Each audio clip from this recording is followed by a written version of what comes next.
And welcome to the morning brief right here on Channels TV. We are broadcasting live from our global headquarters here in Lagos, Nigeria. I am Kelly Egiga. Well, it's Wednesday, right, Kelly? The 19th of August, 2026. I got the dates right today. Absolutely correct.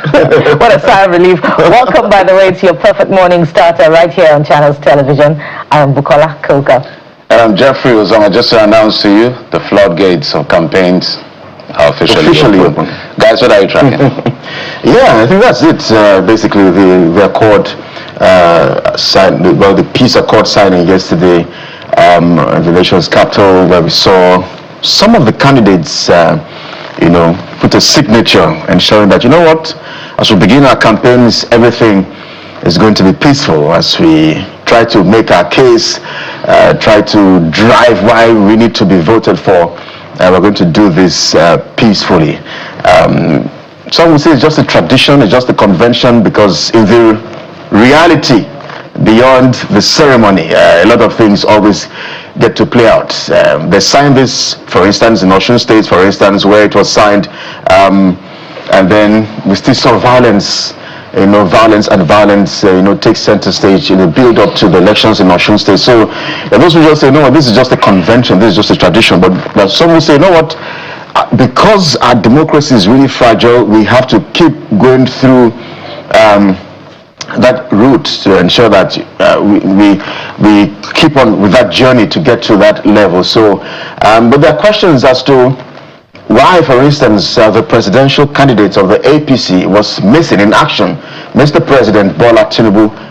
I would have thought that this would have perhaps been a follow-up to what played out in Osun State for you to take advantage of and indeed lead the way into 2027, letting Nigerians know that, you know what, you and the APC, you're also ready for peace, as well as these campaigns intensify in the next coming months. Yes, the SGF was there, George Akume, the APC national chairman, was there as well, and some other APC. I think I saw the deputy Senate President, yes, was also there as well, and some other APC stalwarts. But we would have thought that you should have been there. Again, too, the presidential candidate of the ADC, His Excellency Alhaji Atiku Abubakar, was also missing in action yesterday. Why, Mr. Atiku? Because these two, I think, would have been essential for you to be a part of. I understand it's a process, maybe a three-stage process, so maybe in the coming, when we have this event again, maybe you'd make yourself available, but this event happened in the nation's capital, and both Mr. President and Alhaji Atiku Abubakar, I want to believe, are right there at the center of the nation's capital. So I'm a bit disappointed that we're not able to perhaps lead the way, and then of course shout out to the NDC presidential candidate who was there, Mr. Peter Obi. Showore also made some sort of comments about the signing, saying I think he's trying to propose some sort of justice signing where if we he's trying to suggest that if we sign and in virtually your party breaks that peace accord, then there should be some sort of punishment or sanction for. But those are his opinions anyway, some would say.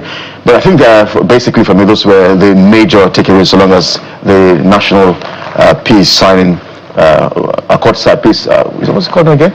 Peace accord signing. I'm confused now. Tempted to say a peace accord party in Osun State. Indeed, it was, unmistakable that Mr. President and Commander-in-Chief of the Armed Forces was absent, though he was represented by the Secretary to the Government of the Federation, Mr. George Akume, and the presidential candidate of the ADC, Alhaji Atiku Abubakar, was also absent, from that peace signing. And so it's important to ask the African Democratic Congress, to explain his absence, and he wasn't, represented in that capacity at that peace signing.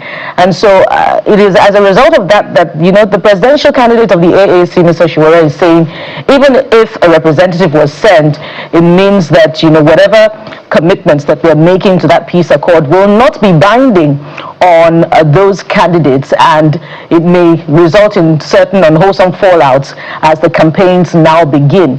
Perhaps it is the reason that we should also be listening to some of the pointers, or if you like, the directions that the peace accord will be taking. And that's why the promoters of the Accord are letting us understand that the commitments are anchored actually on portions of the electoral law which attracts punitive sanctions should the peace accord be abused. But Kelly, you are right on the money when you say that peace accords have been signed in the past, but there have been abuses of this accord. For instance, the Osun election, where we're counting the numbers of people that have paid the ultimate price ahead of that particular election. And so what is the essence of the peace accord?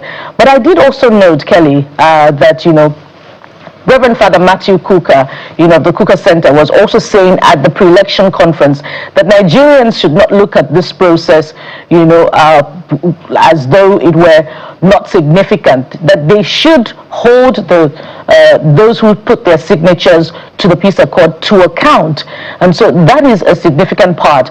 And that brings to mind just how important the people are to the electoral process. And some of the, fallouts of this electoral process have been calls on Nigerians to test the process, just as the people of Osun have tested the process. One of the things that I noted, that came from the founder of the Athena Center and, a former minister, Mr. Osun, is that, look, politicians do not want people to come out in record numbers. And we've seen out of 2.3 million people in Osun, over 1 million people came out to vote.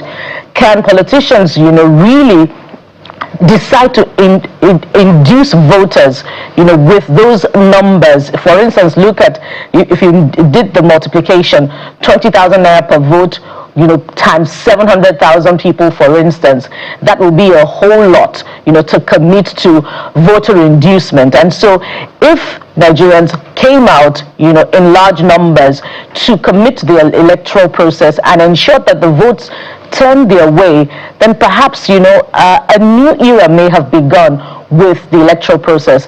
And it's the same with the peace accord. If Nigerians were resolute in their demand for, a commitment, not in word now, but in action to the peace accord, perhaps we'll now be seeing, a different, turnout in the campaigns as the peace accord committee, the National Peace Committee, demands issue-based campaign from Nigerian politicians. Lower your expectations, guys, when it comes to this peace accord. The people who are promoting the peace accord, distinguished Nigerians, they have done their part to ensure that everyone who is on the ballot respects the rule of law, respects our common wealth, respect everything we signed up for as a nation via the Constitution. And most of the time we don't see these people commit to the things they signed up for. For instance, I don't know, the document, I'm sure it talks about candidates, not parties. So sending a representation for signing peace accord, I think is disrespect to the organizers of this peace accord, because I don't think it's a political party. I'll need to check that out. But if it's individuals that are supposed to sign, whoever did not come shouldn't have even sent a representative. That's the truth, because it's not Akume or whoever Elijah Tukobaka will send that is going to be on the ballot. It is these individuals via the parties that will be on the ballot. But of bigger interest to me, guys, this is very important because it's a sequence of signing that will be done. So we're still expecting more to be done in the coming days. Yes, so it's what has played out from comments from former President Goodluck Jonathan as well as Nyesom Wike. So let's begin with Nyesom Wike. So the fact is that APC, let's nobody deceive anyone. APC went all out to win this election in Osun State, and they lost. That is the truth. They wanted to win, but they lost. But I can also discard the fact that Nyesom Wike said if they wanted to use federal might, because he's seen what federal might is in 2019 in Rivers State. If they wanted to use federal might, they could have used federal might to obtain the will of the people, and we'll all be shouting. And when he said if they wanted to use federal might, maybe the president would have sent him, and it would have been different. I don't know what he meant by different would be the margin of lead wouldn't have been this much or outright victory for the APC. That means, are you talking about you're going to rig the election? because that's what the interpretation is, because the Osun people came out to decide who they want to lead them. They decided on Adumala Adeleke, and so if you say it would have been the other way around, you are saying you would have helped the president or the APC rig the election. So you need to be clear, because people are quoting him to say if he went there, the APC would have won the election. That is not exactly how he said it. He said if the federal government wanted to use federal might to go there, it would have been different. That if federal government wanted to do that, the president would have maybe sent him, and the governor knows it would have been different. So is it that Nyesom Wike would have gone to rig the election on behalf of the APC? That question is left for him to answer. But the APC, Osun people have decided for the accord. APC lost. What I think is going on is the fact that maybe it was a divided federal might, with the presidential yes men going there to say, President, we can do this on our own. And I kind of suspect the person is giving a jab to. I'm not going to call names. But Jeffrey, we should be asking the Minister of the Federal Capital Territory what his definition of federal might would be within the context of how the elections in Osun State were carried out. Bukola, I will help you. 11 governors were deployed. Bukola, I will help you. Look at what transpired in Osun State ahead of the elections. Apart from that, we saw, the national chairman of the party, also in Osun State. Look at all the senators, all the governors that went to campaign. So, Bukola, there are two parts. For the candidate of the APC in that state. So, what else is the definition of federal might? Federal might is deploying police, army, everybody to make sure the ruling party wins by every means necessary. That is what he's saying, that they did not go for by every means necessary. That is his own definition. David is even saying they spent as much as 100 billion. We don't know the amount. 60 billion. No, he said 100 billion. Okay. He said 100 billion. So that says 60 billion. So you see the billions of naira. So what I feel happened with the APC is that maybe not everybody agreed to go with this federal might, but some people said we can pull it off on our own. And they went with a divided, maybe not full federal might, I don't know. Half a federal might, maybe a quarter federal might. But we must give kudos to the people of Osun State who say, I don't care what you're coming with, I don't care about your money. In fact, we'll collect that money and vote for whatever party of our choice. And they did what they had to do. But what I'm trying to draw out in this is that what Nyesom Wike has said is what Nigerian politics is about. So anyone who is getting involved in politics must realize that people do everything necessary, including illegal things, to upturn and subvert the will of the people. All right. So whether you're hearing it indirectly or directly, you may hate him or like him, but he has said what he has said because he's been there when federal might came, and he knows what federal might can do. So if you're sitting pretty thinking anyone is going to just let you have power, then you're not ready for power game. The power game is a different game. Are we going to say that's the standard? What it speaks to, guys, is the fact that our institutions are not independent. Police can be used, army can be used, INEC can be used to subvert the will of the people if the people in power want it done that way. And all of us will go to court and be arguing about who brought what and who did not do what. But I think the lesson here is we must grow beyond these kinds of politics. That it is a combat of ideas and policy alternatives that should win and sway the heart of the people to decide which party they should vote for, not using institutions of state to be able to win an election. I think it's shameful, it's disgraceful, and it's not acceptable. I think we should also be highlighting that, those comments are a total disregard of the will of the people. Yes. As a matter of fact, if the people of Osun State wanted to vote in Bola Oyebamiji, the candidate of the APC, they reserve the right to do so without any influence, without any deployment of federal might to subvert their will or to alter what their will would have been. If they wanted to vote the candidate of the ADC, the Osun people reserve the right to do so.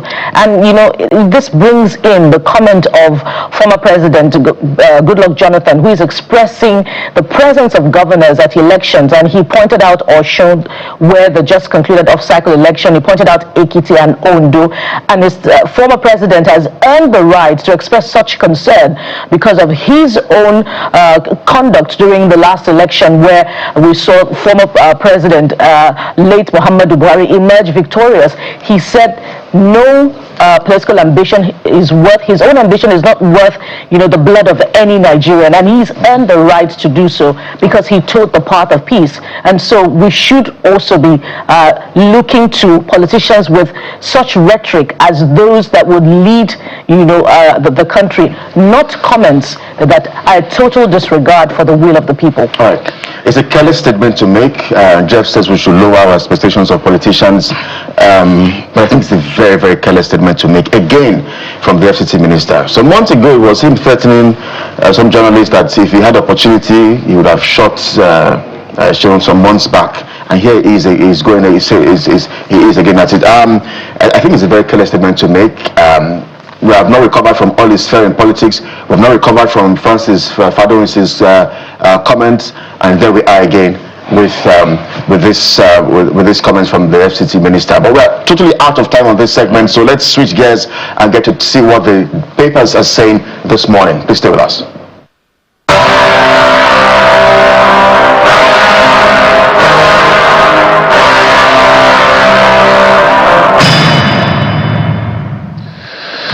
Let's get to the papers. Mr. Akera is a member of the Nigerian Guild of Editors. Is joining us from Abuja today. Mr. Akera, good morning and welcome to the program.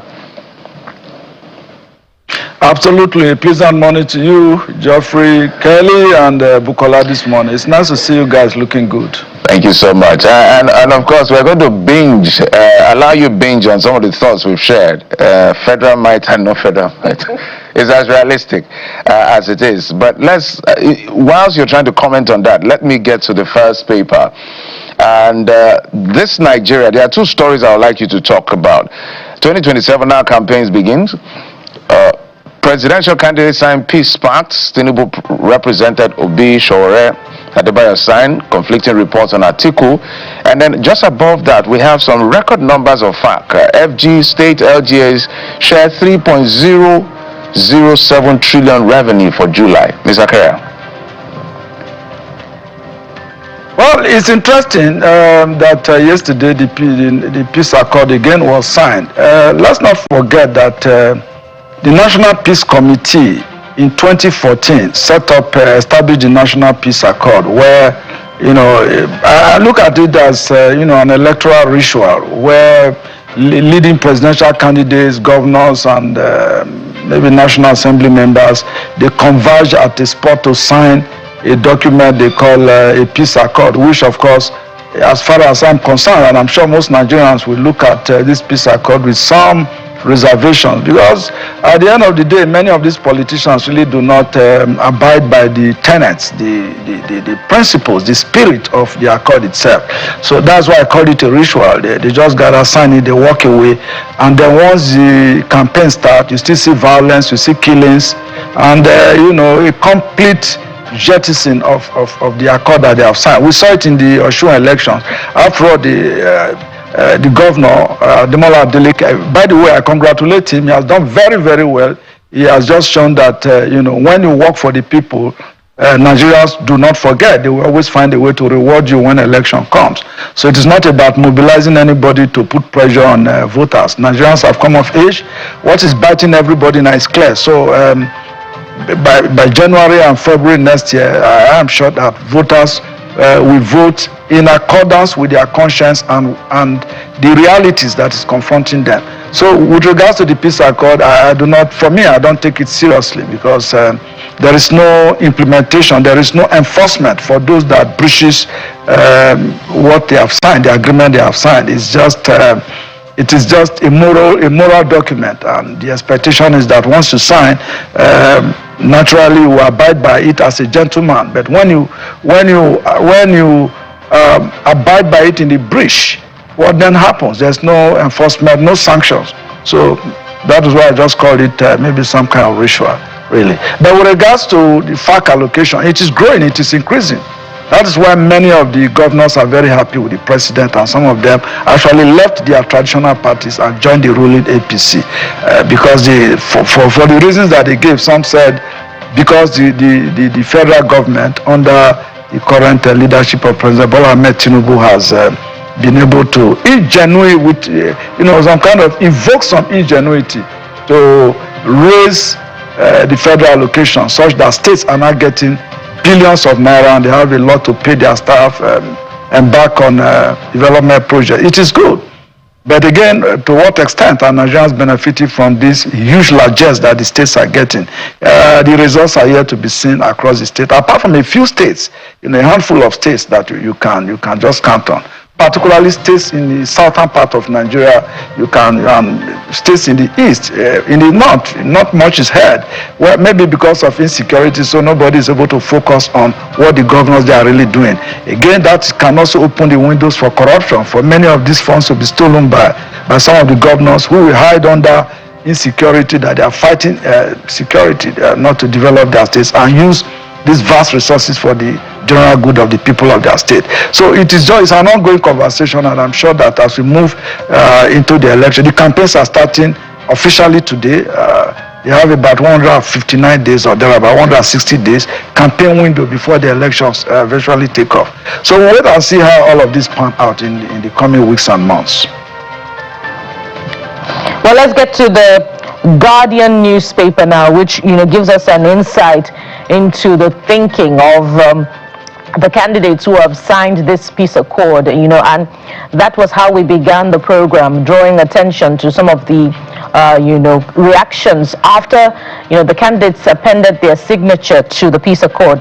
Listen to this: candidates' parties doubt peace accord as election campaigns begin. We heard the presidential candidate of the NDC calling on Nigerians not to voting anyone that abuses the peace accord. We heard the presidential candidate of the AAC doubting the commitment, of the APC to the peace accord because of the absence of Mr. President, even though he was represented. Do you express such worry also as campaigns have now officially begun, Mr. Akiria? Yes, of course. As I said earlier, what Mr. Peter Obi is saying will resonate with many Nigerians. It simply just synchronizes with my earlier opinion that the peace accord looks just like a ritual, a piece of document. Everybody comes, there is the cameras, we roll in. Of course, the optics look good, it looks positive. It will appear as if the candidates, everybody's committing to peaceful democratic process, peaceful elections. But at the end of the day, when push comes to shove, when the elections begin proper, when the campaign begins proper, you just find that many of these candidates become overwhelmed by their own personal emotions. And of course, their own supporters too, they are not able to get the message that the peace accord is supposed to translate, cascade down to their supporters. It is not really these candidates that gets involved in some of the electoral violence. It is their supporters. So after signing the peace accord, I expect the candidates to go back to their political parties, hold an engagement activity with their supporters, and also brief them that there is really no need to be involved in violence, attack anyone, or use acerbic languages, political campaign languages to attack opponents. Just tell people what you can do. It should be issue-based. After all, that is the spirit of the National Peace Committee in setting up the peace accord.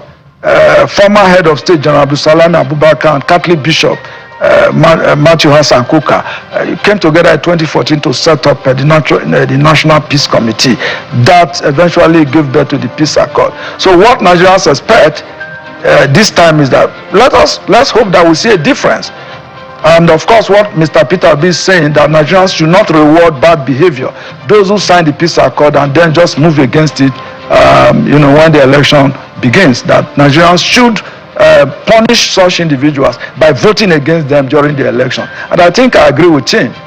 So that is where we are. As long as any agreement or piece of legislation has no enforcement procedure, there is no clear provisions for punishment, so long are we going to have people just acting with impunity and possibly breaking what they have signed.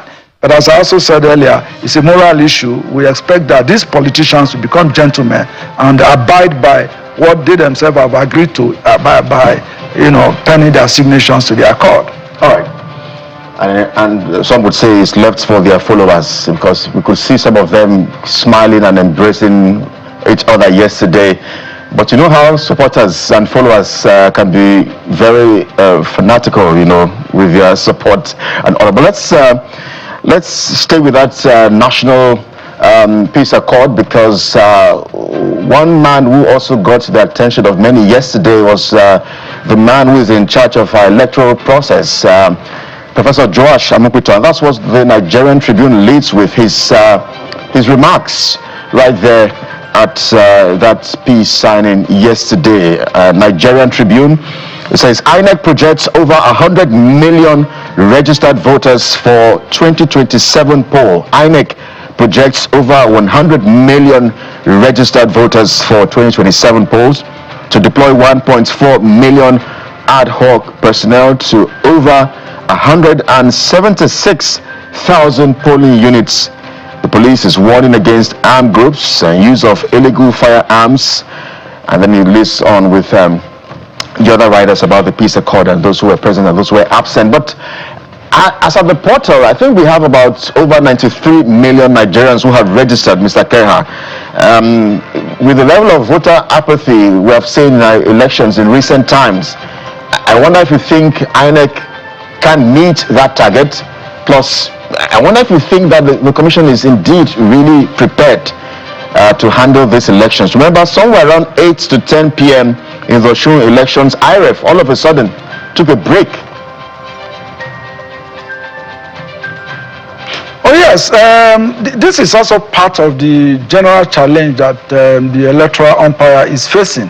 I just hope that the INEC chairman, Professor Joash Amukwito, will be able to galvanize his staff and ensure that they block all of these hiccups within the system, because we cannot, the 2027 general election is very, very important to Nigerians, you know, and many, I'm sure, voters will be interested in coming out to cast their votes next year between January and February. Now, but with regards to whether there will be voter apathy and the turnout and all of that, I do not think so, because if you look at the demographics in the registration, you have many young people who have entered the voting age actually registering for the elections, and INEC is projecting that at least 1 million Nigerians, you know, we might participate in this election. And if you look at that against the backdrop of what have happened in Osun, in spite of the heavy federal presence, you saw the Senate President, the Speaker of the House of Representatives, and more than 10 governors, you know, getting into Osun State to campaign for the candidate of the APC, which is in opposition in Osun State. But of course, at the center, the APC is the ruling party. So with those heavy presence of political bigwigs in Osun State, we still saw that the Osun people, you know, still voted according to their conscience. They did not look at the pressure. For me, I drew a lot of lessons from what have happened in Osun, and if you consider that against what might happen in 2027, it is simply a pointer to the fact that no matter what happens, no matter the pressure that, you know, whether the federal government or the state governments will put on voters, that many Nigerians would want to turn out, would want to come out and vote. Now, what will be galvanizing their interest in voting is the economic realities that we have. You know, whether they are comfortable with their standard of living now might push them to come and participate in the process to determine, you know, who leads them going forward, whether at the federal level or at the state level. So I'm not sure that there's going to be a lukewarm participation. I am hoping that Nigerians will, rather than complain, sit back and complain, they should get involved in the process. Osun State have simply proven that their votes will count. So in 2027, I am quite optimistic that the votes will count. And the president himself has spoken very clearly that it is not worth it, you know, to go killing anybody because of votes. And that, if you look at that, if you compare that to what former President Goodluck Jonathan said, that his ambition is not worth the blood of any Nigerian. So that is the kind of rhetoric that we should be seeing, you know, as the campaigns begin. The politicians and candidates should tell their supporters that the ambition, you know, is not worth the blood of any Nigerians. Killing anybody is just not worth it. If indeed you are coming to serve the people, why do you need to kill the same people that you are offering yourself to serve? So that is what it is. So for any of the candidates or political party who is fingered in any kind of violence, for me this morning, my recommendation is that Nigerians should sanction such a candidate and that party and actually vote against them.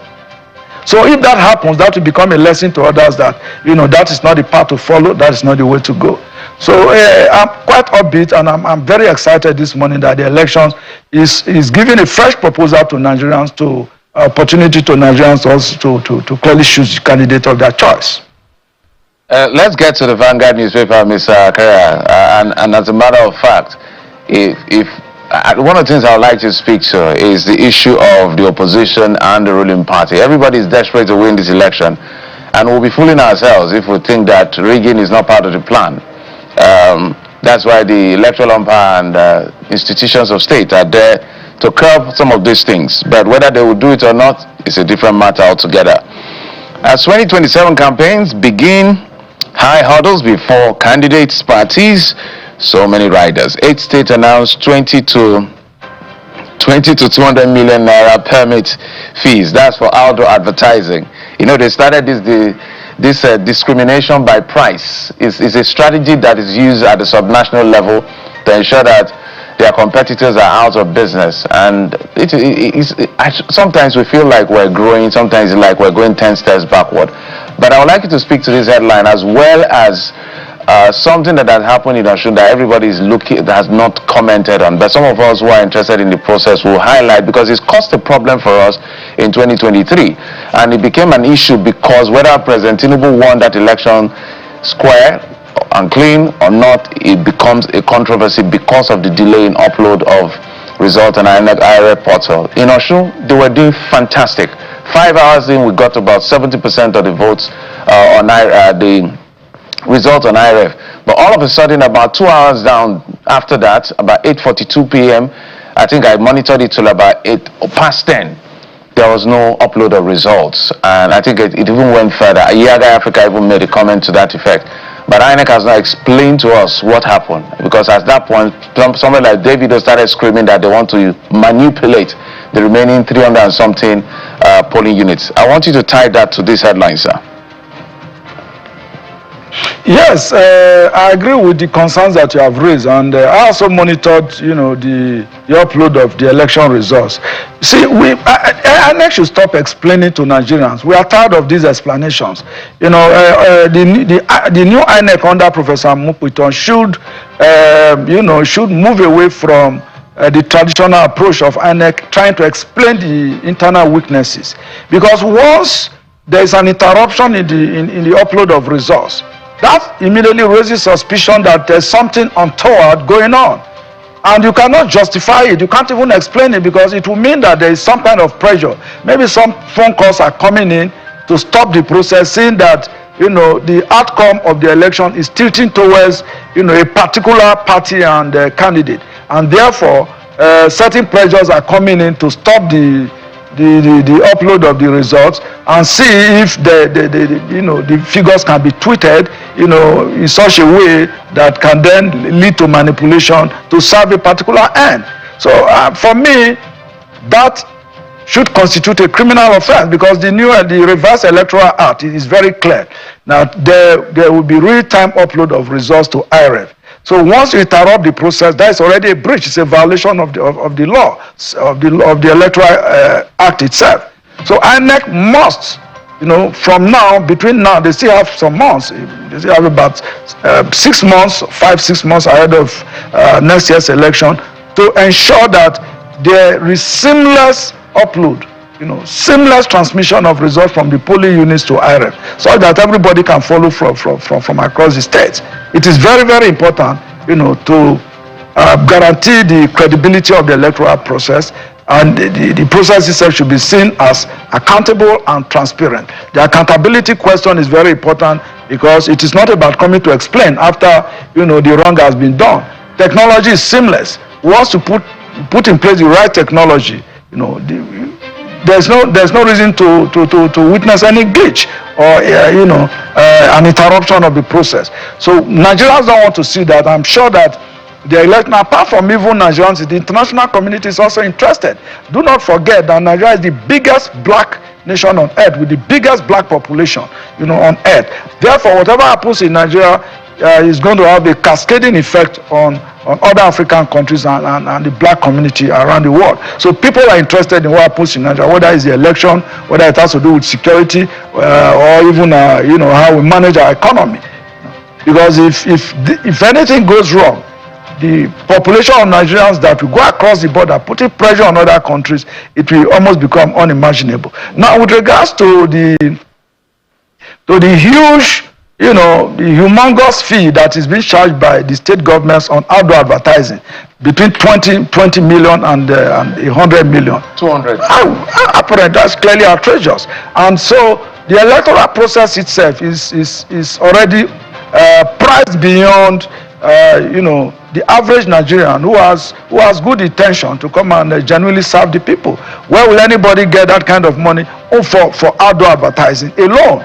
Not to talk of radio, television, and newspaper adverts. So these are the challenges. So gradually we are monetizing our political our political choices beyond the reach of patriotic Nigerians who have worked so hard and who have not stolen any money, and therefore they cannot participate in the political process. But I also have a warning. If you look at what has happened in Osun State, the governor himself did say that his big boss were being brought down by other political parties and some party talks, but he just told his supporters not to worry, that his work will speak for himself.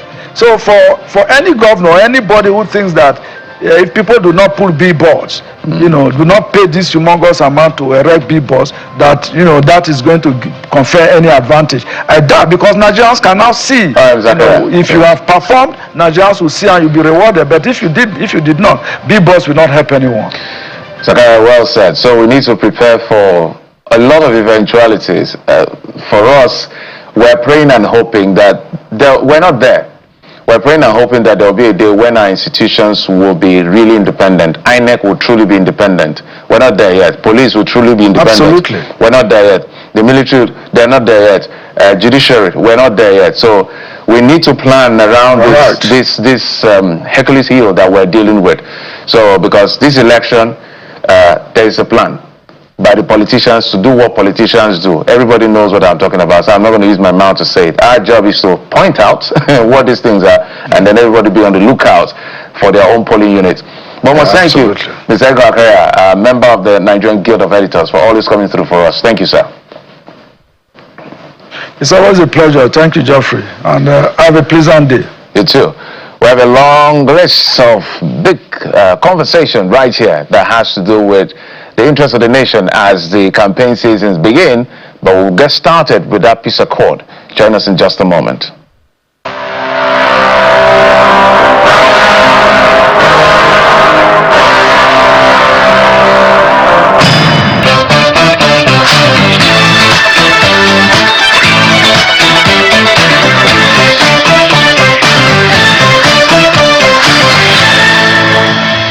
Welcome back. Before we get to our guest who is getting ready to come on the program where we talk about the peace accord. We started off that conversation around the peace accord. One of the responsibilities those of us who are journalists, all of us right here and our colleagues around the country have, is to force these politicians to talk about the issues that matter to Nigerians. And personally, we'll also look at issues, I'm talking about myself now, how elections are rigged. Because I remember in Osun, we're here together.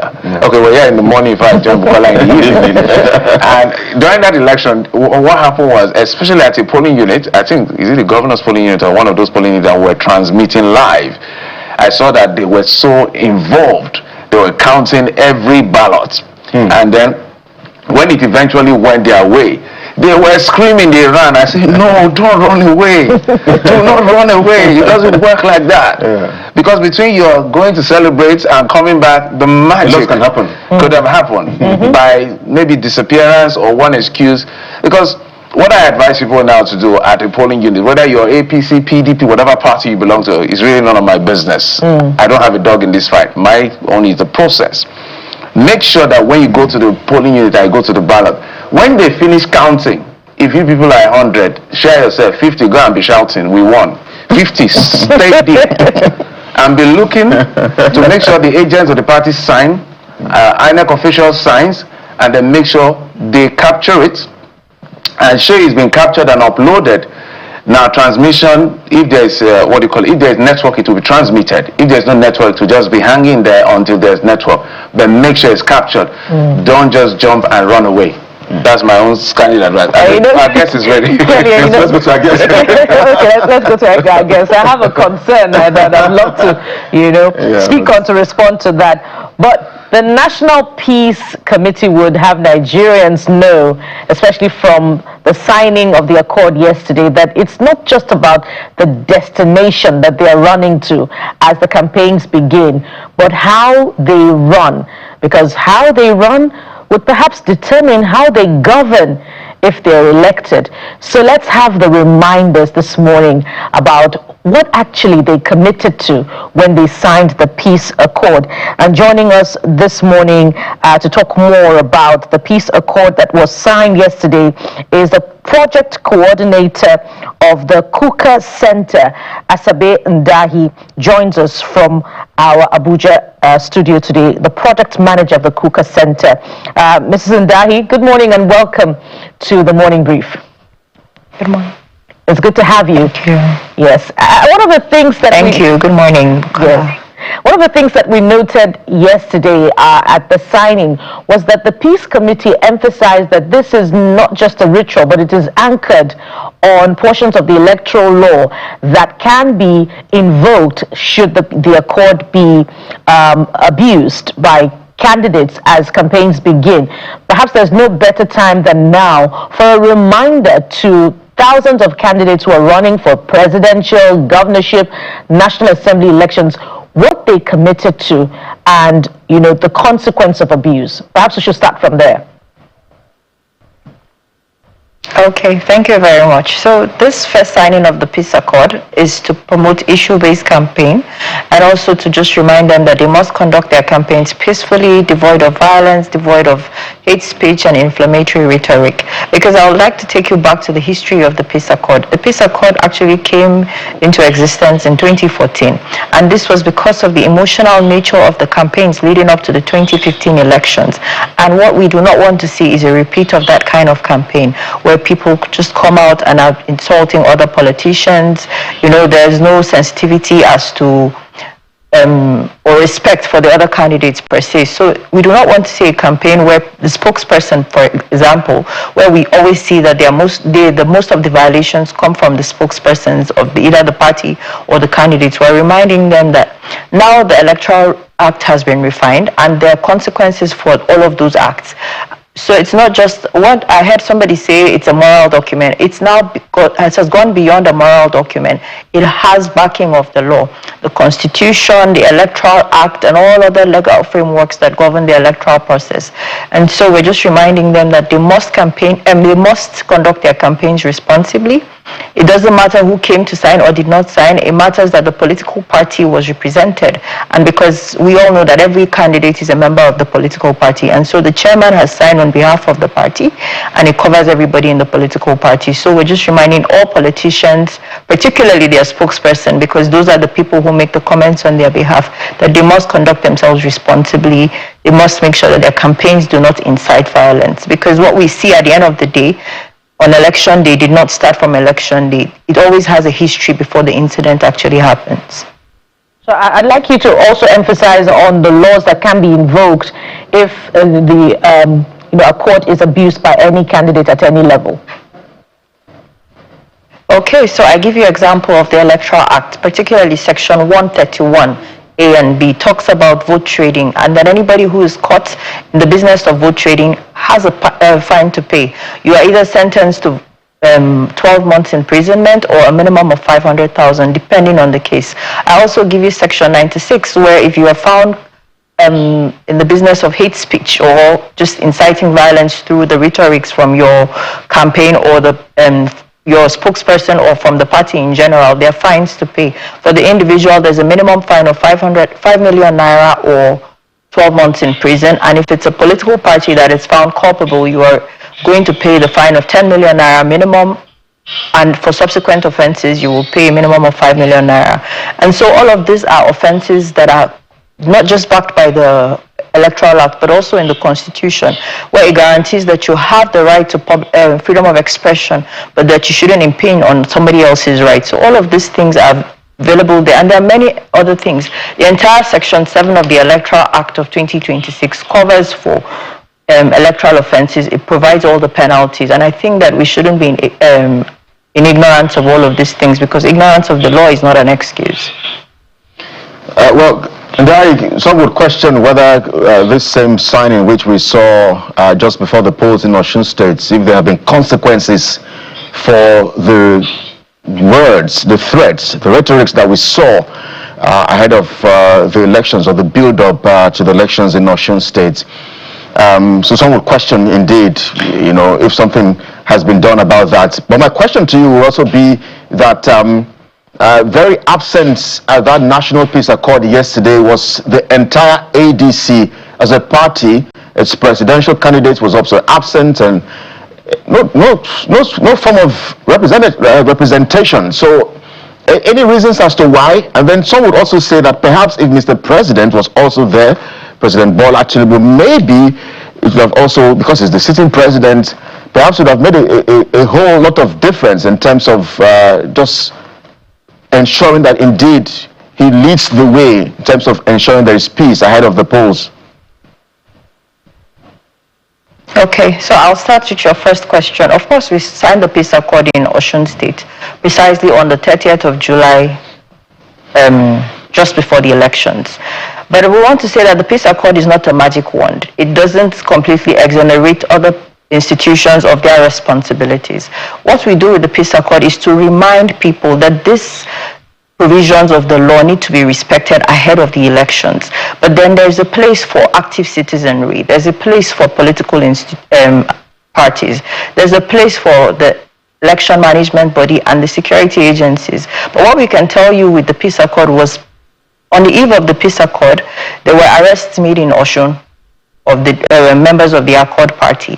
And before that, one of the major issues was also the security sector neutrality.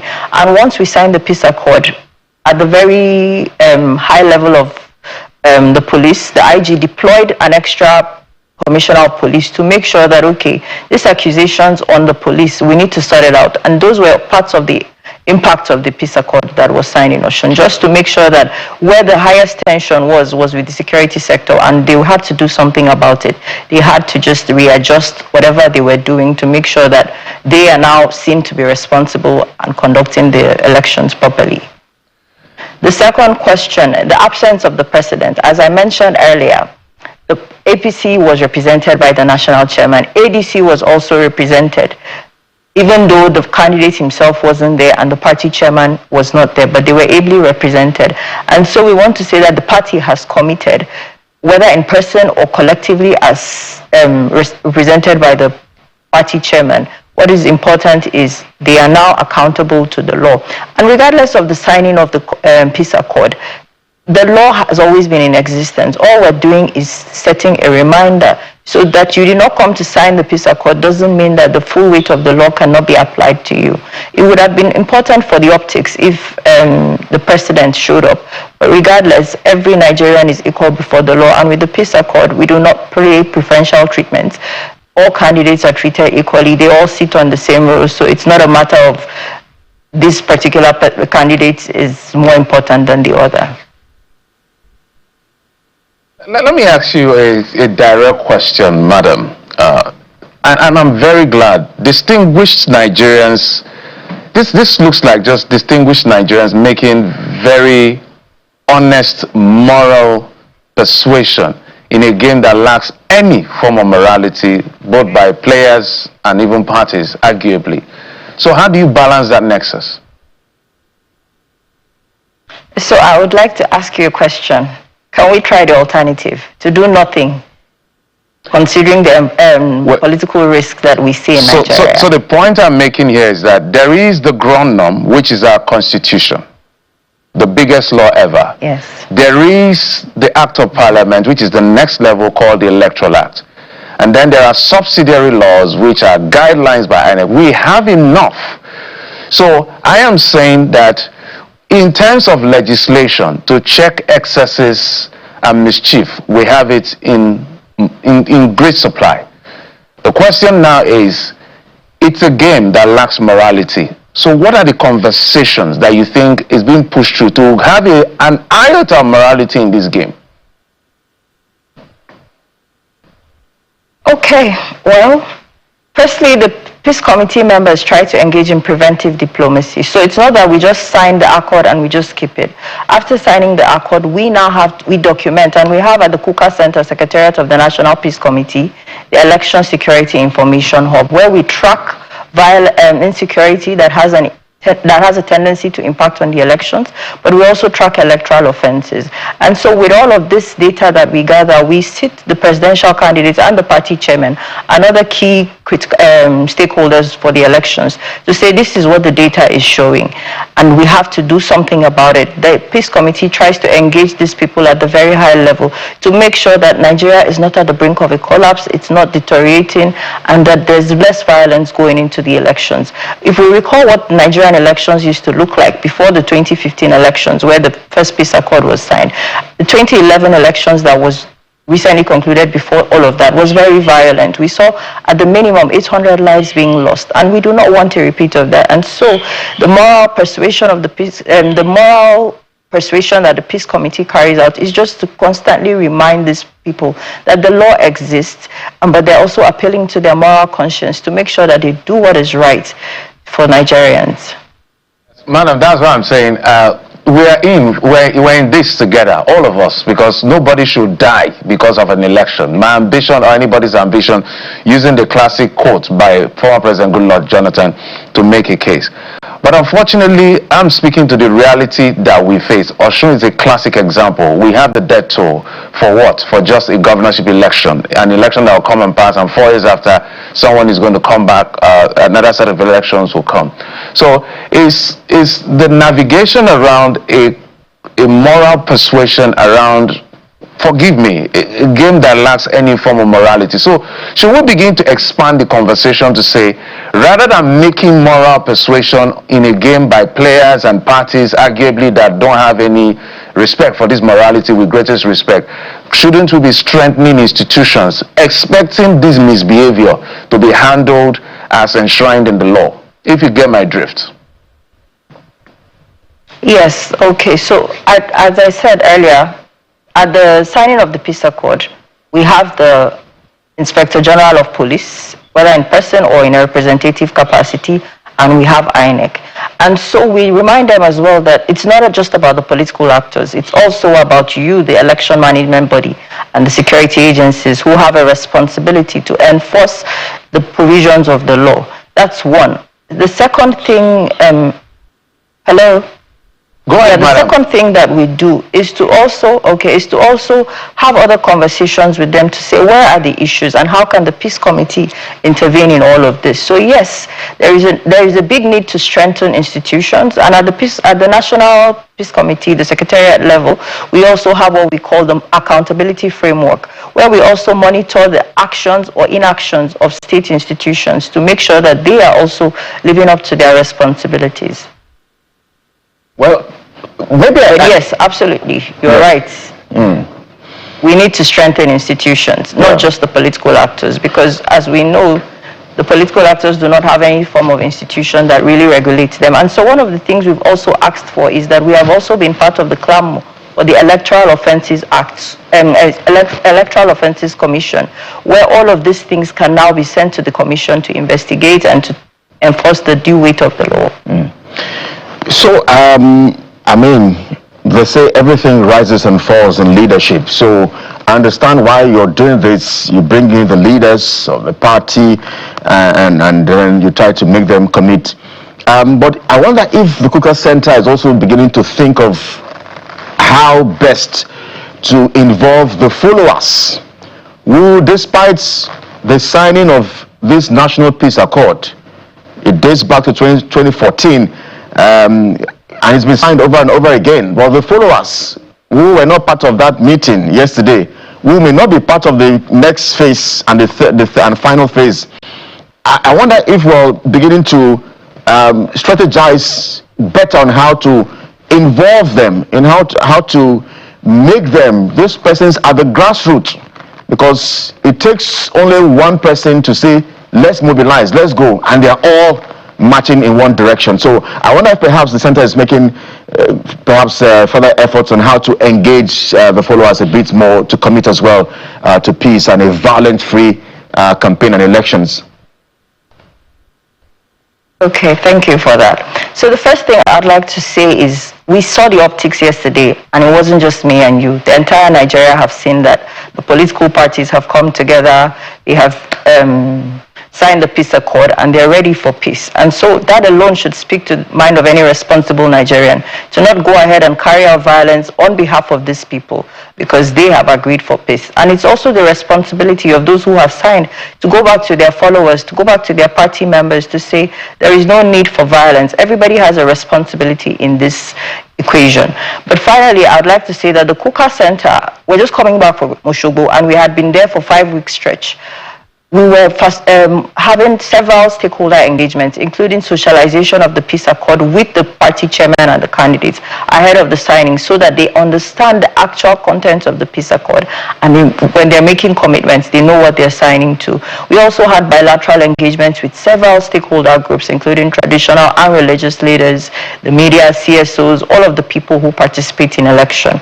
And we're planning to do so with the national elections. It's not an easy feat because it's 36 states now, not just Osun, but the Kukah Center will not relent on its oars. It will continue to make sure that we have a lot of grassroots engagement to make sure that people understand that the peace accord has been signed, there is no need for violence, and elections will come and go, Nigeria must remain, and so we must all conduct ourselves responsibly, whether as followers or just as party members or just any part of the electoral equation that you find yourself. And that brings me to the next question. And in putting it in context, I'd like to walk down memory lane. We all remember the dog and the baboon comment credited to former president, late Muhammadu Buhari, and where it led us in terms of post-election violence in 2012. Fast forward to 2023, in Lagos, there was hate rhetoric invoked against non-indigens who chose to vote a candidate of their choice, and we saw some form of election violence perpetrated. There was no consequence for that.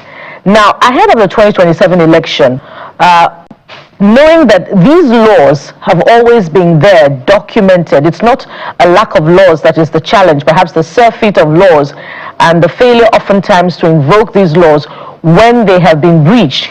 And so who should we be looking to invoke these laws and ensure the prosecution of those who breach the law, regardless of who they are, ahead of 2027?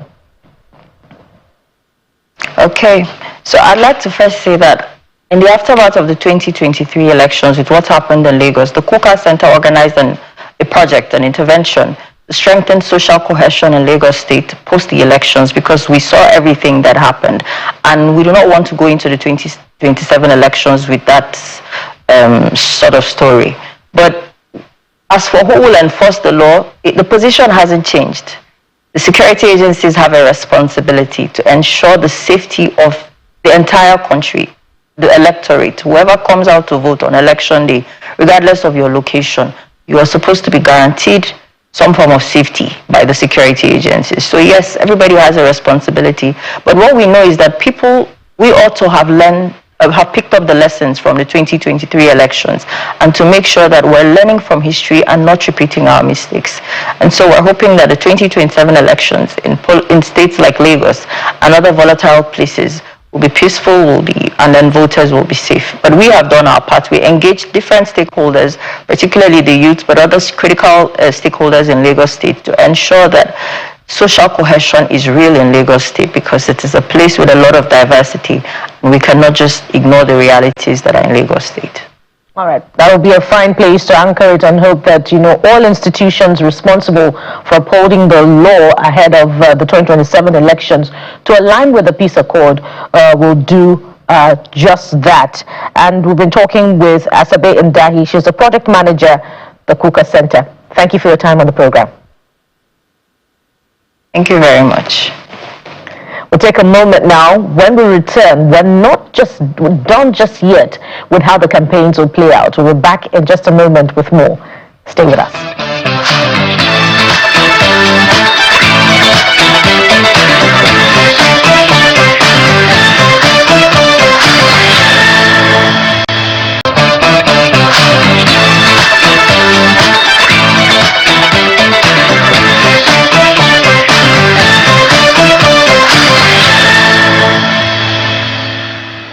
Welcome back to the program, everyone. This is the Morning Brief. We are broadcasting live from our studios here in Lagos, Nigeria. And the campaigns officially have begun. That's what that peace accord signaled yesterday. And so much to unpack as we build up to the elections in 2027. We were speaking just a moment ago about the FCT minister's comments and on all of that. And, you know, again, I totally think that our politicians, I know that they are politicians, and we always say that politicians will always be politicians, but I think for the future of this country, for the future of this democracy, I think we have to be a bit more careful with the kind of comments that they make. And I know that we're used to those comments and all of that, but you know what, they have to be a bit more careful. I'm told that we have to go to our guests now, so let's leave this. We'll come back perhaps at the end of the show and take our final comments as regards all of this. We're joined this hour by Professor Jideofor Adibe. He's a journalist and Professor of Political Science and International Relations, Nasarawa State University. Thank you indeed, Prof, for agreeing to talk to us here on the program. So much to dissect and unpack with you. Perhaps we should get things started from Osun State, by the way, before we get to the peace accord. I'm wondering, in your view and standpoint, how much of a dress rehearsal was the elections in Osun State for 2027? Yeah, thank you very much, and good morning to the team. First of all, let me start with a little disclaimer. I'm not a journalist. Before the people like you and others accuse me of fraud, I'm a writer and a columnist. Okay. I don't know whether that qualifies me to be called a journalist. Well, regardless of your election, so long as you're a writer. It's paint journalism. So if I call myself a journalist, what will people like you and others call? That will become a contest over claims. And before you know it, my name will be in the list of those who are making false claims. But anyway, that's on a lighter note. Yeah. Let me say about the Osun election. There's what we call self-fulfilling prophecies. It is an instance where what you want to see in a situation will always be there for you to see. If you want to look at the Osun election as a precursor to if you want to take a very negative, I wouldn't like to use the word negative. If you want to say that it's going to be cataclysmic, that it's not going to go well, all the indices were there from the Osun election. The violence that preceded the election, you can look at that. You can also look at the issue of death. I think an estimated 30 people died. And you look at the malfunctioning of the beavers and the IRF and so on and so forth. If you want to look on the positive side of it, you can look at, okay, the president, congratulated him. It was a close fought battle, 511,000 to 444,000 plus. And in the aftermath of the election, there was no post-election violence so far. So, depending on what you want to focus on, all the indices of what they are part of a political culture, depends on which one you want to amplify, but they're all there. Will this be a signpost of what will happen in 2027? We have to see. Remember, the FCT minister was reported to have said that we should congratulate the president for not using federal might, and that if he had to utilize the federal might, the outcome would have been different. We don't know, but there's a lot loaded in that statement. So I'll leave it at that for now. All right, Prof. Well, it is what it is. Federal minds means that it would have been rigged one way or the other. That's the interpretation. Because for what he was trying to say was that he's been at the forefront of federal might being used against him in 2019. And he knows what federal might can do. So he said if we deploy, I think I also saw an interview by Jideofor who talked about if they deploy federal might, maybe they would have subverted the will of the people. Perhaps that's the extent. Because when people say federal might, that means all means necessary to sway the votes in our favor. They can debate that. That's another matter altogether. But as you said, we'll leave it to them. But Yes. let's talk about some of the dynamics that we are looking at as far as this election is concerned. Everything that has always played up in Nigerian politics is going to play up again. So it feels like we're not making as much progress. I know some people that accuse, especially the ruling party, are accused of using religion. You know, the Yes Daddy phone call and all of that. In fact, I heard a gentleman who said Obi wouldn't have even gone as far as he went if he didn't have the church behind him. But all of them are almost guilty as well, because a Muslim ticket speaks to religion.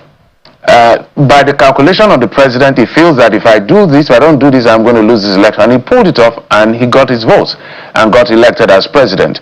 So it may almost be foolhardy to think that religion doesn't play a role. So if you were to posit these three political parties, the major one, APC, ADC, and NDC, now that these campaigns will start, this navigation will begin, what should the citizens really help themselves to focus on? Because when the religion is played up as a means of winning an election, we now face the reality of the impact of governance. Yeah, thank you very much. First of all, let me say that it's a little naive for people to think that, or let me put it the other way around. There is what we call group dynamics in politics. Politics is about mobilization of your group identities, even abroad, so that we can talk about white votes, Mexican votes, white collar votes. The same way, if, for example, you're a journalist and you want to go and run, you want, because there are group dynamics. All the groups you belong to, remember, every individual is a composition of a mosaic of identities. You have your ethnic identity, you have your religious identity, you have your professional, and several others. You go to your town, you mobilize, you are son of the soil. So all these identities are mobilized. So that's why even your own labor union, that's why we say there are group dynamics in politics. What you mobilize when you are in politics are your group identities. So anybody expecting there will not be a mobilization of ethnicity and religion is not looking at politics the way we look at it. So it will be mobilized. And let me just say that all of the political parties, I don't know if you say guilty, but it's a natural thing. If you're a political strategist and you want to map out your own electoral geography, the first thing is to look at the dynamics. Which groups are likely to favor me? And it is on the basis of mapping of certain groups that you say, okay, this is going to be a swing state, this is going to be a safe state. So, and there's nowhere in the world where people say, let it be issue-based. Politics is essentially driven by emotions. So what you call, if you ask an average supporter of, say, the president, is he doing well? He will have enough data to reel out to you to show that he's doing well. He can mention from nail fund to, even if you put a goat on the throne, on the seat, in 6 months, in fact in 5 days, he will mention a few things that will qualify as achievement. On the other hand, because you will never be able to achieve everything, even if they give you 10 years, and because there are unintended consequences of any policy, your critics will always also find something they will use against you. So the issue of achievement, what I've accomplished, is by definition subjective. So they never really, they are only in few instances that they definitively affect the outcome of an electoral competition. The other thing I want to highlight is when people talk about war, the kind of campaigns and rhetorics and the kind of language and violence that happen in our own elections. There is a saying You know, one famous writer once said that elections are often, or politics is often, is war without bloodshed. War is politics with bloodshed. And in fact, if you look at the similarity and contrast between war and politics, there is a lot of similarities. The major similarity is that both are contests over power and territory. The difference is that where you have a functioning democracy, then it is driven by institution. What is decisive becomes the head count, your votes. Whereas in war, what becomes decisive will be the body count, how many people you've killed. So we should always, when we talk about making issue based, there's nowhere in the world where you can say, even in countries that are apparently ethnically homogeneous, there will always be, for example, this person is marginalizing the middle class. That in itself is an identity. If this place is marginalizing one geographic area, that itself is an identity. So we have to understand identity politics, identity mobilization as something that is inherently part of politics. And we do say in our identity studies that an identity that is perceived to be under threat will always be the one most vociferously defended. If politicians come around and tell you your identity as a middle class is under threat, you are going to support that one. You're going to do everything to protect that identity. And so it is with ethnic identity, so it is with religious identity. Thank you. And that brings me to the next question. How do we then move from, politics of identity, or if you like, parochialism, to what it really should be, the contest of ideas? How should we begin to, navigate or take the attention away from that to set the agenda? That's on the one hand. On the other hand, we know, what has brought us here was yet to recover, as my colleague said earlier, about, all is fair in politics, ascribed to the president. As a matter of fact, one of the candidates that appended his signature to the accord yesterday had an exchange, with one of the actors in Osun politics, which made the news. Are you confident that we're not going to be hearing negative campaign rhetoric, hate speech, in spite of the signing of the accord yesterday? So those two poses. Well, I think if you bring in the identity thing, it's very difficult to navigate. The difference between our climb and Western climb is that in societies where this basis of statehood, basis of nationhood have been resolved and agreed upon, it is easier after this fight, this war without bloodshed. After that is concluded, society comes back together to unite on basic things especially about economic principles. But in our own context, there are two distinguishing features.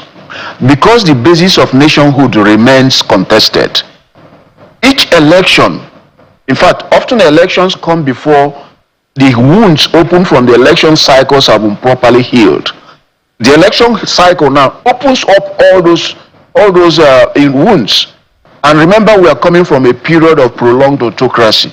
So the pent-up feelings from that period of autocracy is come upon people. Virtually every group has institutional memories of hurt and of being taken advantage of.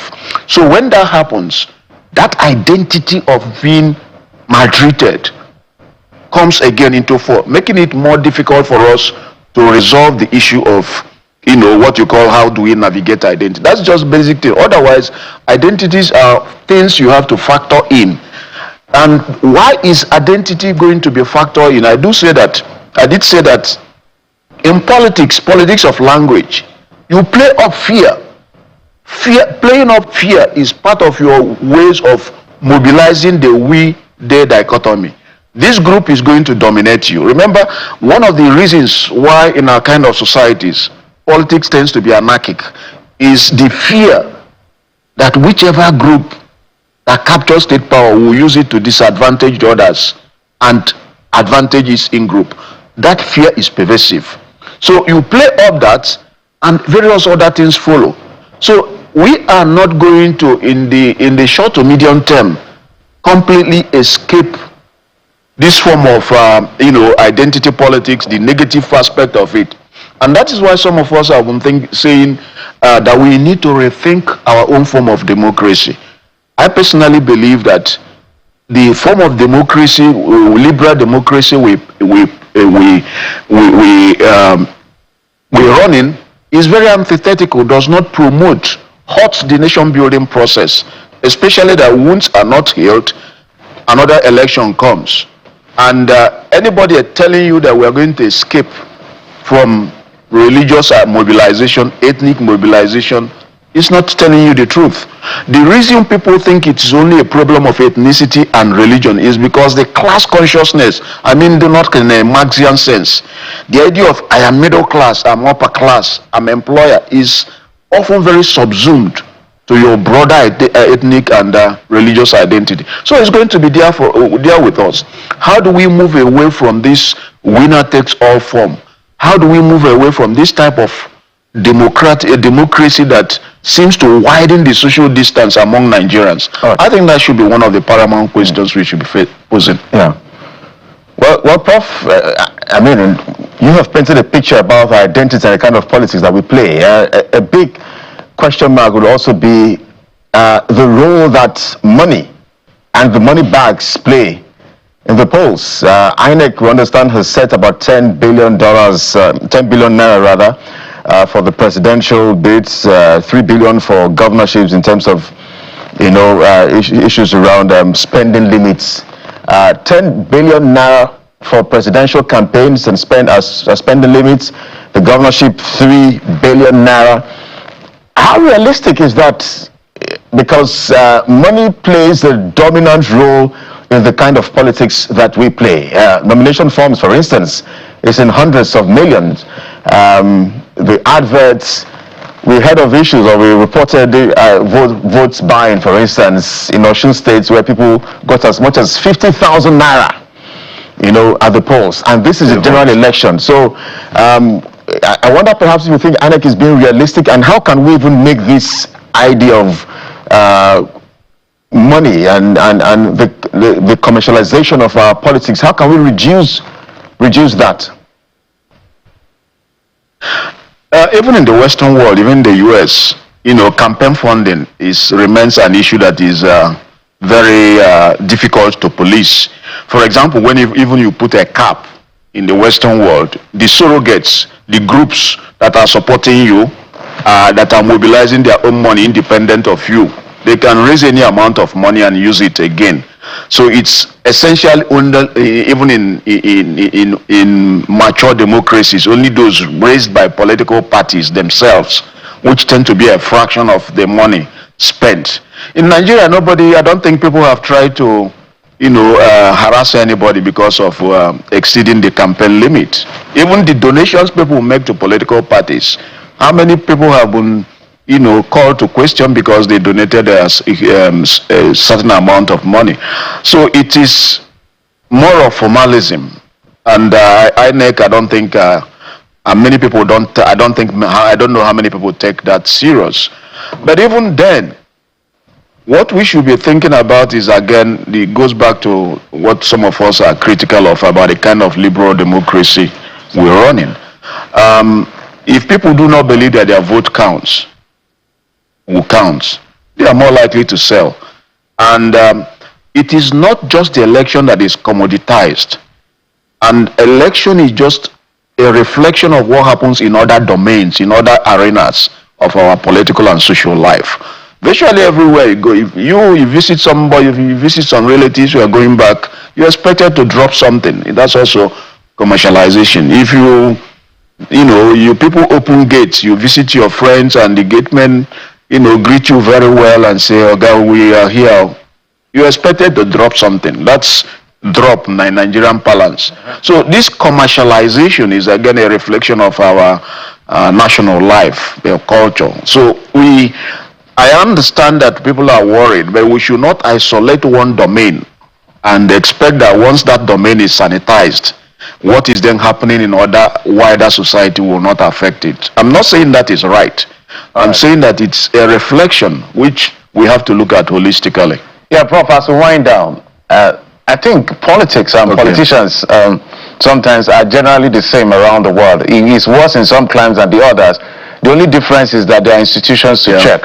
And there's something that bothers me ahead of this election. And it's really troubling because for us it's about institutional preservation. And politicians will be politicians as it is. Cardinal Nikon and the Catholic Bishop met the president and he granted an interview, and then the presidency came gun blazing because they felt it was partisan. They call it abuse of clerical privileges. In fact, it was long for a week. Not so long after that, we saw a sheikh who made a very careless statement, with the greatest respect, about calling Christians infidel. And then no word from the presidency. The state institutions did not go after him, neither the police nor the DSS. Nobody went after him for inflammatory statement. Just before the election in Osun State, Senator Fadanwosi, from his mouth to our listening ears, so everyone who understands Yoruba, he made a public threat to the people of Accord and Accord Party. But later said he was misquoted and all of that. He went to the police. Now, I reeled out all of this to show that it was like ahead of the 2027 election, we're setting a template for selective justice. How can institutions redeem themselves now? Because the campaigns will soon start, fireworks will begin, irresponsible statements will be made, and people will be watching our government to respond. It's a reflection of the fact that our institutions are weak. You can see that in the US, despite the persona of President Trump, sometimes he loses his case in the Supreme Court. And there are people, journalists, who are calling him out, and nothing happens.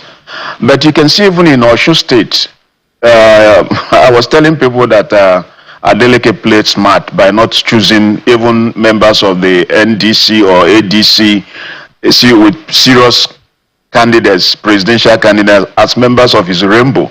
Or if he had joined any of those still like NDC and ADC, the outcome would probably have been different. So even the statement by Wike, with all due respect, that if the president wanted that the outcome, he would have used the federal might, and that he didn't. In other words, we should give him credit because he chose not to. That itself tells you about the personalization of power rather than institution-driven arrangements. So if the president wants, the outcome will be different. And that's why you can see almost all the governors that are not in APC, people are joining APC because they recognize him. Yeah, he's a master strategist. He's both a fox, he's both a Machiavellian. So if you are, in groupthink, that promotes concurrency in behavior. If you are not for us, you are against us. So the safest way, Adeleke himself has already come out by saying, look, I'm supporting the president. So that itself tells you about the weakness of our institution. Almost in one state, Edo State, somebody will say, I'm promising you 2.5 million votes. In fact, if you come to our meeting and not wearing Tinubu cap, I will send you out. That is not about the whole people talking about one party, fear of one party state. No, it's about the fear of one man rule. It's about the personalization of power rather than, it's a reflection of absence of institution, not even in weak institutions. There may be institutions in them, but they don't function. And if you look at what happened, the EFCC going in and the president coming to say, look, take this thing back, restore their, go and get court order and do this. The fact that the president himself had to intervene and let people know that he didn't know about what was happening will in itself tell you about the extent of the personalization of power, not institutions. And that's the problem. It's a reflection of where we are in the political development stages. All right. Well, it's a fine place to leave it, Professor Jideofor. I mean, so much to unpack with you as regards the build-up to the 2027 polls. But the picture you've painted is like it's going to take some time for us to make that transition from the culture that we have here to perhaps a better kind of politics and politicking that we play. Professor Jideofor is a journalist, professor of Political Science and International Relations, Nasarawa State University. Thank you indeed for your time and insights on the program, Prof. Yeah, thank you. Once again, you call me a journalist and you want people now to come after me. They're not going to come after you. False claim. Yeah, right. I've never been I'm not a journalist. Well, when you write here, you can be classified as one. It's Prince journalism, Prof. Okay, you said that. I didn't ascribe it to myself. Thank you very much. Thank you so much for your time. Thank you so much for your time. Well, this is the morning brief. We have one more essential conversation with someone you do not want to miss. He's the former Minister of Sports. He's a legal lawyer by training, and someone who wants to speak about himself as someone who likes to pursue justice, Mr. Solomon Dalung. Well, some will say it's the comrade Solomon Dalung. But guys, let's take a look at a few things that are trending just before we head to that conversation. I understand we have to take a moment. When we come back, we'll just get to chit-chat a bit about what you're saying on socials. We're back in just a moment. Please stay with us.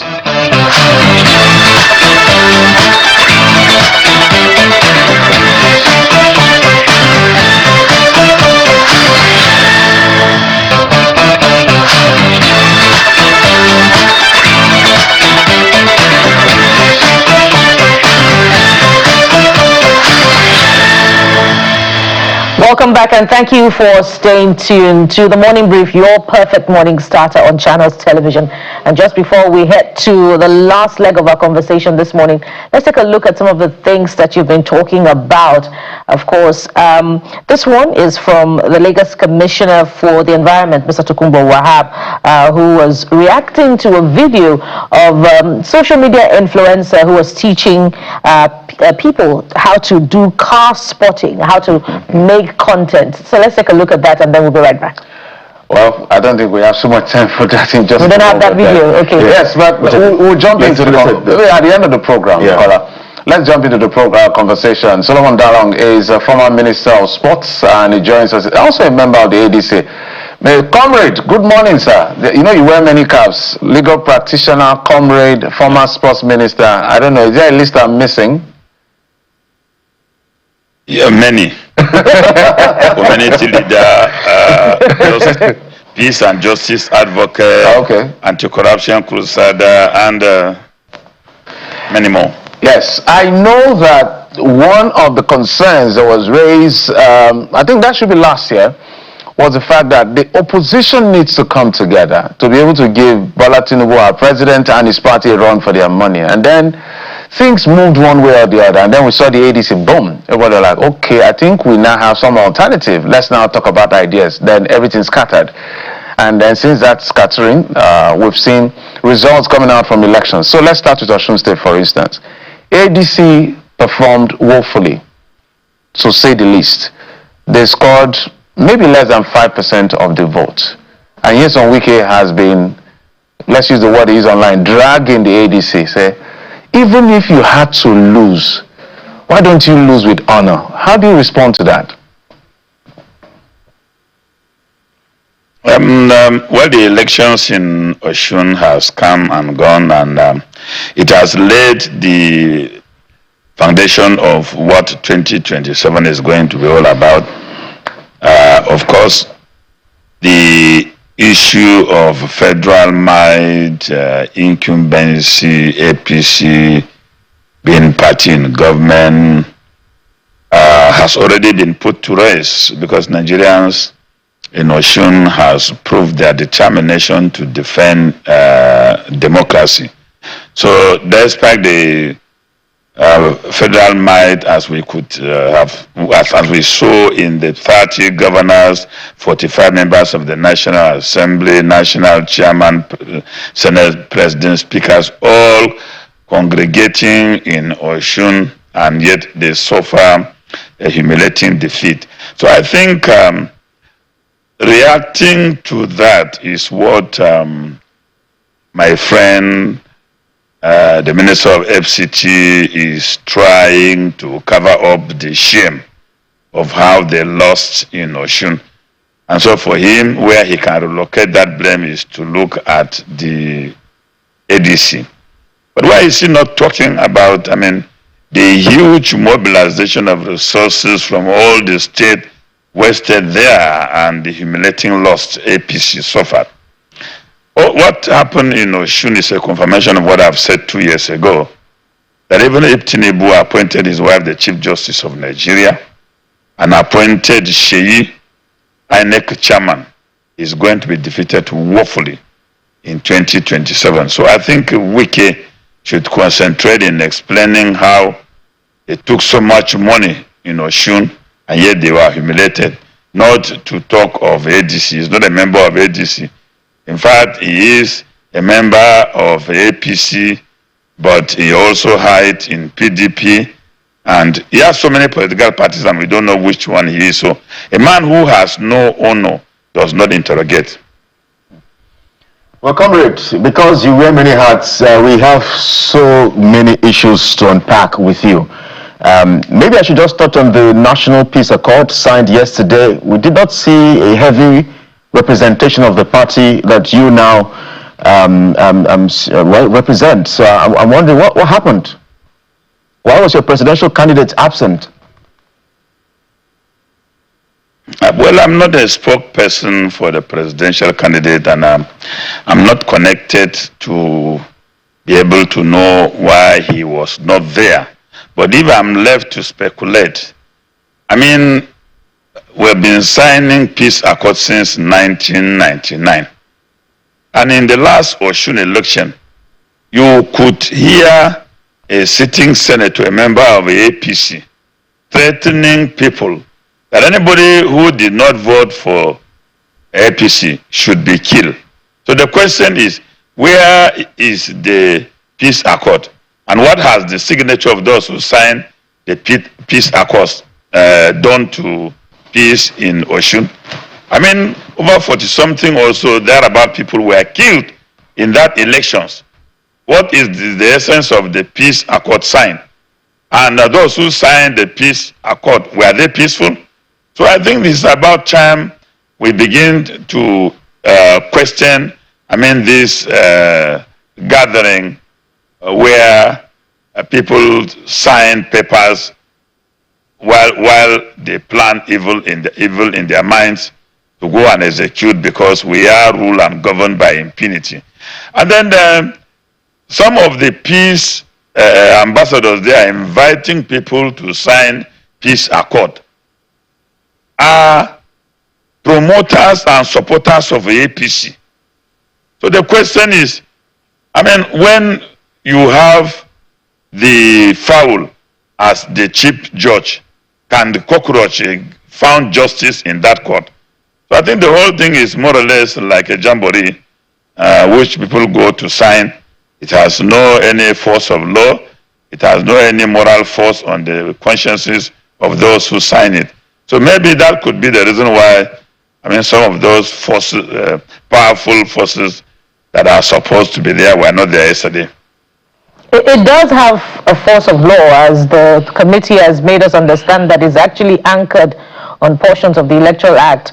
How it is then enforced is another kettle of fish entirely. But are you then saying that because it's just ritual in that sense, that even your candidate will not be bound by the commitments to the peace accord? I have made it earlier that I'm not a spokesperson of the candidate, and all I said was I'm speculating, because that's speaking my mind about what that peace accord means. So if you want to get the mind and the commitment of the ADC presidential candidate, I mean, the best person to be contacted will be his spokesperson. But you should have some... Not a red bar. Comrade, you should have some confidence in your candidate. I do, but I cannot speak or commit him on issues like this. My confidence cannot guarantee the commitment. If he has mandated me to go and sign or to speak, definitely I would have told you what his mind is. Well, comrade, away from politics is the issues around insecurity. Again, Plateau State is in the news, and not for good reasons. The killings in Mango and the attacks which occurred in your states, it's really devastating and heartbreaking how that state has been subjected to killings over the years.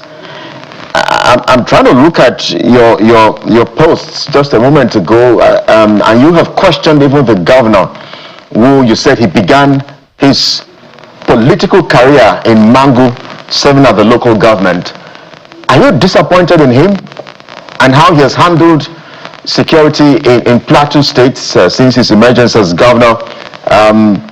And then I'll also maybe ask you, perhaps, if you think maybe he's a bit helpless. Well, I'm not at all impressed with the performance of the governor in terms of dealing with insecurity. Coming from that background that he was once a chairman of a local government in Mango, so he's quite familiar with the terrain and the environment. I always wonder when I hear people speak about their inability to handle security challenges. I still always refer to myself. When I was a chairman of my local government, there were so many complicated security situations that I dealt with even before sending a security report to the governor. Now you hear chairmen telling you we are helpless. You hear governors telling you we are helpless. But the security vote in their custody are not helpless. This is the irony. You have security votes in your custody as a governor, even as a chairman of a local government. I dealt with more complicated security situation because one of the villages was overrun by over 500 armed men. And I mobilized the security asset at my disposal, went to the bank and borrowed money because, I mean, with that threat, the local government will be overrun. So there was no need to pretend. I committed the local government to secure the local government, got money, mobilized the security, and we dealt with the situation. Today we have been living peacefully since then. So anybody who is a chief executive coming on air to tell us he is helpless, he should come with the security votes in his hands. We can see how helpless he is. But we cannot see security votes in your hand, yet you cry that you are helpless. And you live in a mansion surrounded by over hundreds of security agencies from different security services protecting you. I think it is about time governors should be ashamed of themselves and stop telling us these stories of we are helpless. When they want to arrest Solomon Dalung, they cannot be helpless. They will track me, send people to come and pick me back and lock me up. When they wanted to arrest one young man in Jos for asking accountability question, they didn't say they were helpless. They tracked him up with the police, picked him and locked him for over 46 days in prison. So when will they be active enough to provide security? I think for what is happening on the plateau, it is about time we should deal with it. And the problem is basically like this. There is no political will to deal with the situation. There had been commission of inquiries, so many reports over the years, no white paper up till now. I have advised that Plateau State government should for once produce a white paper of all this commission of inquiries. Those inducted, if they are still living, I mean, there should be some symbolic justice. Even if they are convicted, government should grant amnesty and then draw curtain and say, from today we are not going to tolerate this. But you have people coming to kill your family members and then they go back and government will find a nomenclature for it. Oh, it is reprisal attack. Oh, it is farmer herders this or non-gunmen. When or non-gunmen sometimes.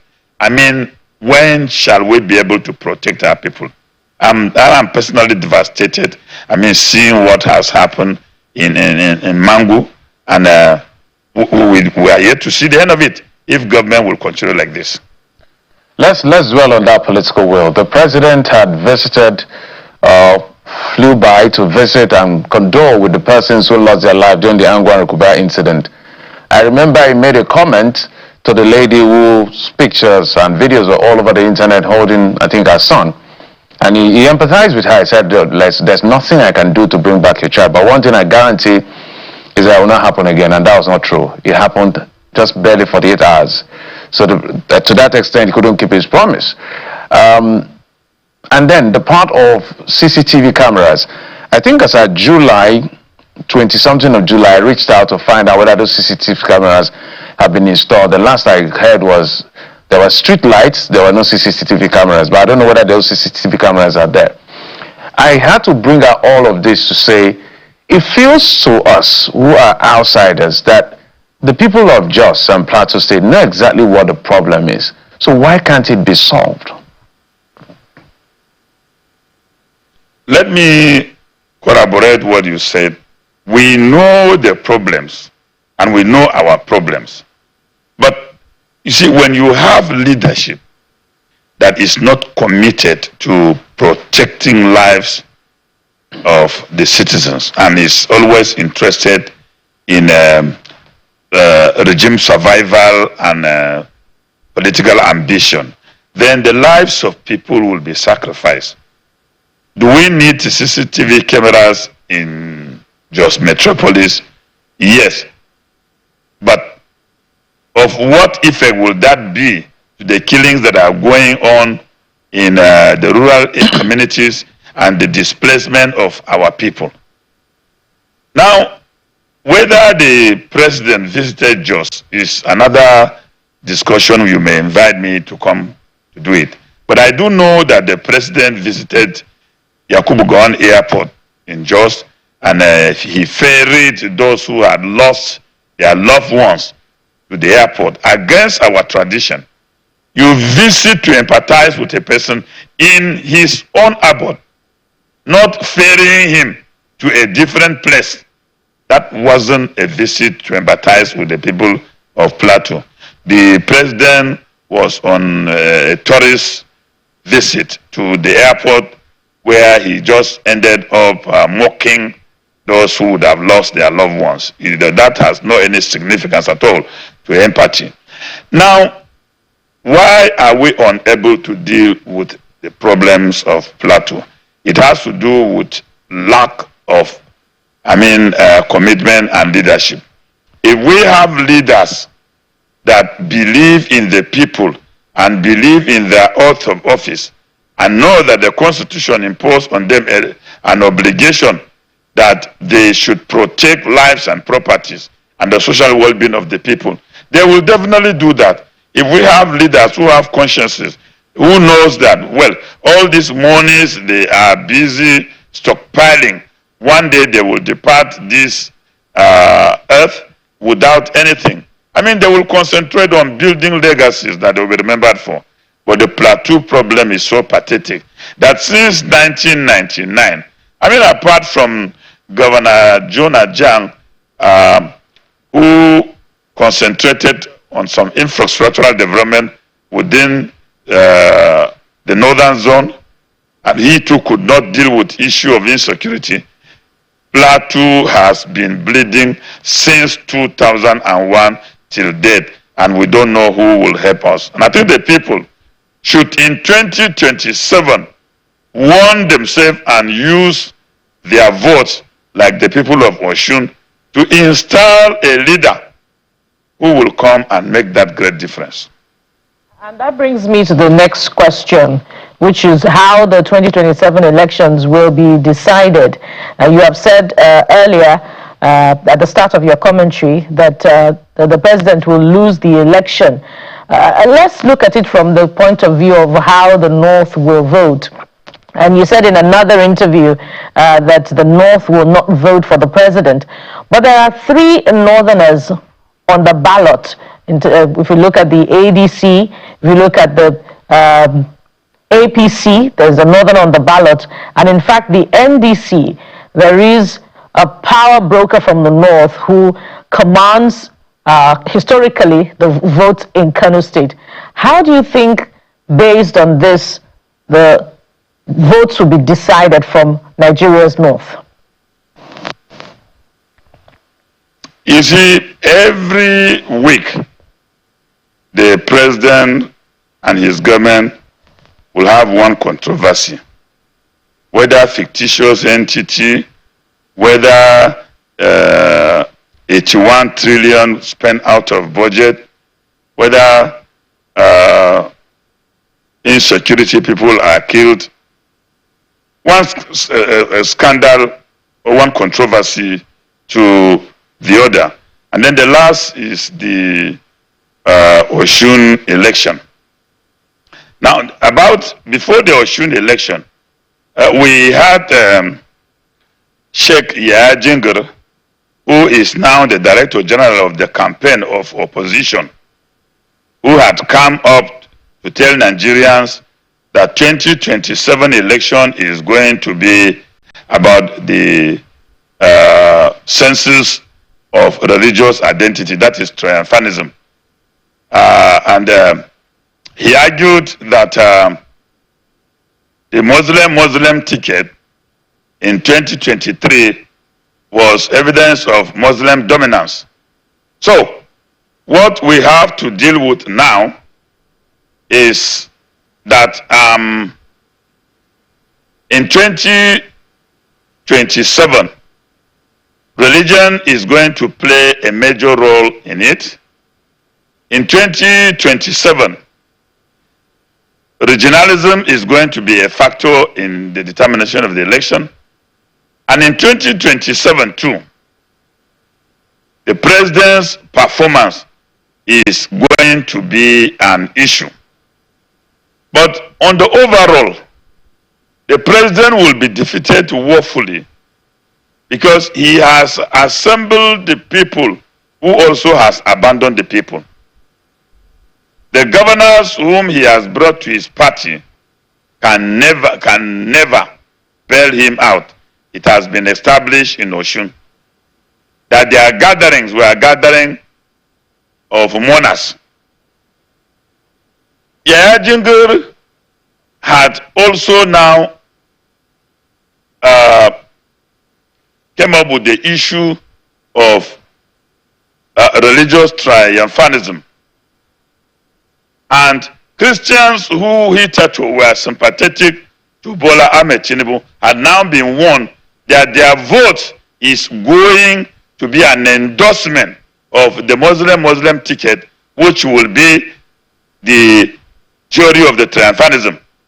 And so many Christians had been forced to now go back to their drawing board and reassess the standard of the state of their faith.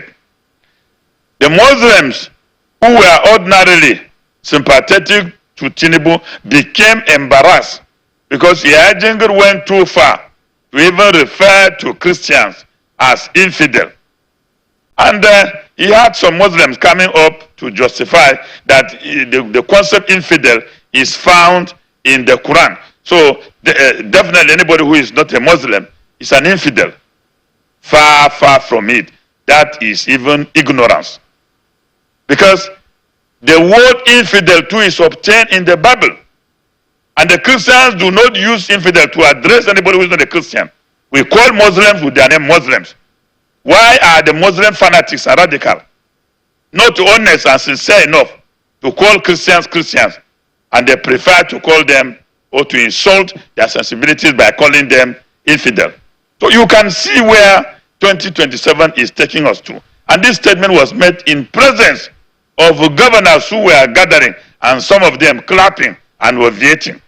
So 2027 is not going to be an issue of Tinubu. No. It's not even going to be an issue of opposition. No.